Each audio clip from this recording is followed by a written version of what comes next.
So mga tol, bukas na po magaganap ang bakbakan sa pagitan ni Tyson Fury versus Alexander Usyk rematch na gaganapin sa Riyadh, Saudi Arabia. Sa kakatapos lang po ng weigh-in nila mga tol, tumimbang si Tyson Fury ng 281 pounds habang tumimbang naman si Alexander Usyk ng 226 pounds. Nakataya nga po dyan yung mga titulo ni Usyk sa heavyweight. Makabawi na kaya itong si Fury mga tol kay Usyk?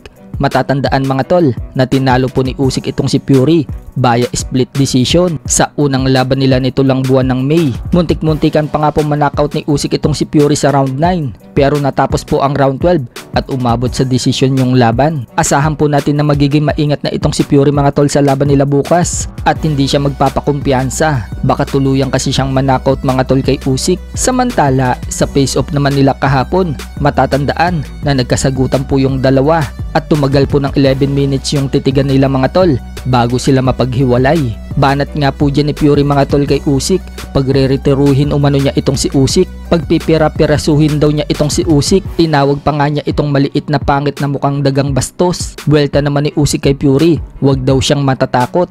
Sagot naman ni Fury mga tol, hindi daw siya matatakot at baka siya daw ang matakot. Pinagmumura nga din po ni Fury mga tol si Usyk at sinabing sa hospital na daw ito magigising. So kaabang-abang na ang laban na yan mga tol, kaya wag po natin yan palampasin. Sa kabilang banda naman mga tol, nagkagulo po sa unang face-off ni David Benavidez at David Morrell. Nagkainitan po silang dalawa mga tol habang nagkakasagutan. Sa inis nga po ni Benavidez, pinahawak niya yung belt niya sa kasamahan niya. Sabay tinulak niya si David Morrell. Gumanti naman po dyan si David Morrell mga tol at ibinato niya ang belt na hawak niya kay Benavidez. Buti na lang nakailag itong si Benavidez, kundi bukol sana ang ulo niya. Mabigat pa naman yung belt. So sa February 1 na nga po ang laban na yan mga tol, nagaganapin sa T-Mobile Arena Las Vegas, Nevada, USA.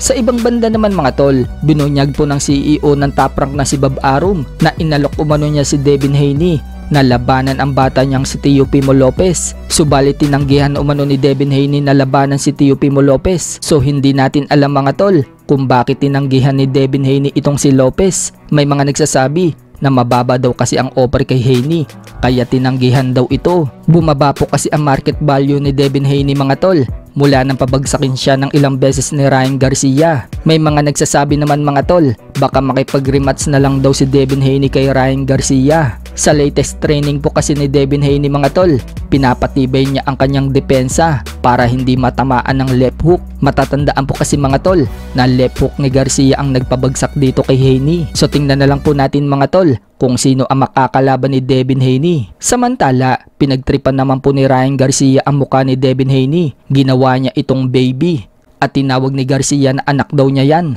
Dagdag pa ni Garcia mga tol, hindi na daw makakatikim ng left hook yung anak niya.